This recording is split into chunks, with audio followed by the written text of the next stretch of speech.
11장 1절로 9절 말씀을 통해 말씀을 깨닫는 지혜와 응답받는 기도의 은총이 있으시기를 축복합니다. 숲길을 걷다가 미끄러져 늪에 빠진 사람이 있습니다. 늪에 빠진 사람은 자기 스스로는 늪 밖으로 나올 수가 없습니다.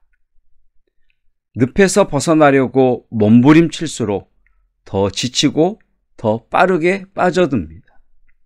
누군가가 나뭇가지나 밧줄을 던져주어도 내가 그것을 붙잡아야 늪 밖으로 나올 수 있습니다. 호세아 11장과 연관해서 중요한 질문은 두 가지입니다. 첫째는 이스라엘은 왜 미끄러졌는가 하는 이유입니다. 둘째는 하나님은 어떻게 그들을 다시 늪 밖으로 나오게 하시는가입니다.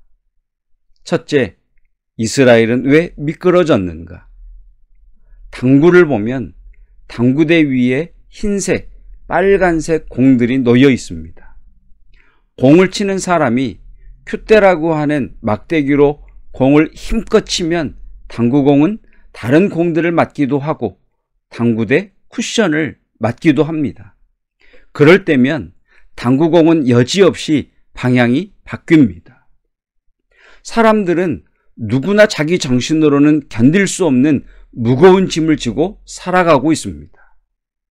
그런데 그 짐은 돈이 없어서 인간관계가 깨져서 성질이 나빠서 인생이 꼬여서 내 인생의 방향이 틀어졌기 때문입니다. 이런 이유 때문에 내 인생의 방향이 바뀐 것은 맞지만 이런 것들이 삶이 미끄러져 늪에 빠진 것처럼 헤어나올 수 없을 만큼 힘든 근본적인 원인은 아닙니다. 큐대라는 막대기를 가지고 당구공을 친 사람이 최초의 원인인 것처럼 이스라엘이 미끄러져 삶의 무거운 늪에 빠진 최초의 원인이 있습니다. 그들이 하나님을 떠났기 때문입니다. 11장 2절의 말씀처럼 하나님이 말씀을 보낼수록 점점 말씀에서 더 멀어졌기 때문입니다. 선지자들이 그들을 부를수록 그들은 점점 멀리하고 하나님께서 선지자들을 통해 말씀을 주실수록 그들은 점점 멀리하고 그들의 마음이 하나님에게서 떠났기 때문입니다. 둘째, 하나님은 어떻게 그들을 다시 늪 밖으로 나오게 하시는가? 하나님은 미끄러진 이스라엘을 다시 일으키시고 넘어진 이스라엘을 다시 세우시기 위해 말씀을 보내십니다. 우리는 다양한 이유로 미끄러지고 넘어집니다. 그러나 하나님이 미끄러진 성도들을 일으키시고 다시 세우시는 방법은 언제나 동일합니다. 늪에 빠진 사람을 늪 밖으로 나오게 하기 위해서는 손을 내미는 것처럼 하나님은 손을 내미시는데 하나님이 내미시는 손은 말씀입니다. 하나님이 내민 손을 붙잡는 것은 그 사람의 마음입니다. 그러면 하나님이 그 사람을 끌어내어 세워주십니다. 하나님이 내미신 말씀에 대한 우리 마음의 자세가 중요합니다. 우리는 가만히 있기만 해도 하나님이 구원해 주신다면, 하나님이 은혜를 주신다면 회개하라, 여호와께로 돌아오라, 힘써 여호와를 알라고 하는 명령을 하시겠습니까? 하나님의 말씀을 통해서 어떻게 해서든지 은혜를 받고 일어서야겠다는 마음을 갖지 않는 한 일으키시고 세우시는 하나님의 은혜를 누릴 수는 없습니다. 이스라엘의 죄는 자기의 힘을 믿고 살아보려는 교만이었습니다. 교만으로부터 시작된 이스라엘은 몸집은 건장하지만 병든 사람이 되어버렸습니다. 하나님은 사랑하는 이스라엘을 고치시기 위해 말씀을 보내시지만 이스라엘은 자신들이 병들었다는 것도 말씀이 자신들을 고치신다는 것도 알지를 못합니다. 3절입니다. 그러나 내가 에브라임에게 걸음을 가르치고 내 팔로 안았음에도 내가 그들을 고치는 줄을 그들은 알지 못하였도다. 내가 그들을 고치는 줄을 그들은 알지 못하였도다. 이제 하나님은 심판하실 수밖에 없으십니다. 그럼에도 불구하고 하나님은 이스라엘을 향한 사랑을 거두시질 못합니다. 진노 중에도 긍휼을 거두시질 못하십니다. 여러분 8절 9절의 말씀을 읽어보십시오. 8절 9절의 말씀 속에 그 뜨거운 하나님의 눈물, 그 뜨거운 하나님의 사랑이 담겨 있습니다. 포기하지 못하시는 하나님의 사랑, 진노 중에도 긍휼을 거두시지 못하시는 하나님의 사랑. 8절, 에브라임이여 내가 너를 어찌 놓겠느냐?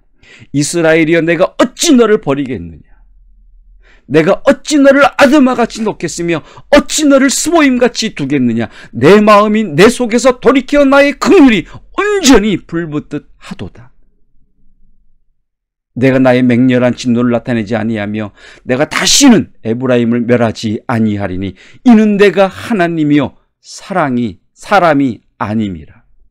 내 가운데 있는 거룩한 인이 진노함으로 내게 임하지 아니하리라. 사랑하는 성도 여러분, 하나님이 내미신 손, 하나님이 내미시는 말씀을 붙잡으면 됩니다. 하나님의 말씀을 내 마음으로 받고 진심으로 전심으로 받으면 변화가 일어납니다. 하나님의 말씀을 손을 내밀어 붙드는 성도를 하나님은 빈손으로 보내시지 않으십니다. 사랑하는 성도 여러분, 지금 하나님께서 여러분에게 손을 내어 밀고 계십니다. 하나님께서 내미시는 손, 그 말씀을 붙잡으십시오. 하나님께서 어떤 늪에 빠졌든지 어떤 이유로 넘어졌든지 다시 일으키시고 세우실 것이고 함께 하실 것이며 은혜를 베푸시며 역사하실 것입니다. 이 은혜가 넘치시기를 주님의 이름으로 축복합니다. 기도하겠습니다. 진노 중에도 긍휼을 거두시지 못하시는 주님, 이스라엘을 향한 심판 중에도 불붙는 사랑을 어찌할 바를 알지 못하시는 하나님, 나를 향하신 하나님의 그 사랑, 오늘도 말씀으로 내게 찾아오시는 하나님의 내음이신 손을 내 믿음으로 마음으로 받아들이기를 원합니다. 말씀을 붙들고 일어나게 하시고 말씀이 나를 일으키시고 세워주실 것을 믿습니다. 하나님, 어르신들을 축복합니다. 기력이 쇠하지 아니하며 눈이 흐리지 아니하고 총명함을 잃어버리지 않게 하옵소서. 다음 세대를 축복합니다. 다니엘처럼 지혜와 능력을 주시고 요셉처럼 꿈을 꾸는 인생 되게 하옵소서.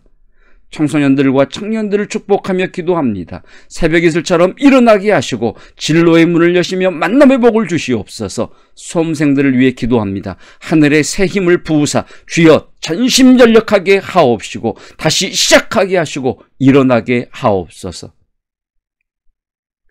부모들을 축복하며 기도합니다. 지치지 않게 하시고 일터마다 직장마다 성령의 기름 부으사 그 손으로 수고한 것들을 거두는 은혜와 복이 있게 하옵소서. 예수 그리스도의 은혜와 하나님의 사랑하심과 성령 하나님의 기름 부으심과 교통하심이 말씀을 보내 치료하시는 하나님의 그 사랑에 붙들려 온전한 치유와 회복과 다시 살아남을 소망하는 사랑하는 우리 환우들 위에와 주의 성도들 위에 우리의 자녀들 다음 세대 위에 영원토록 함께 하시기를 축원하옵나이다. 아멘.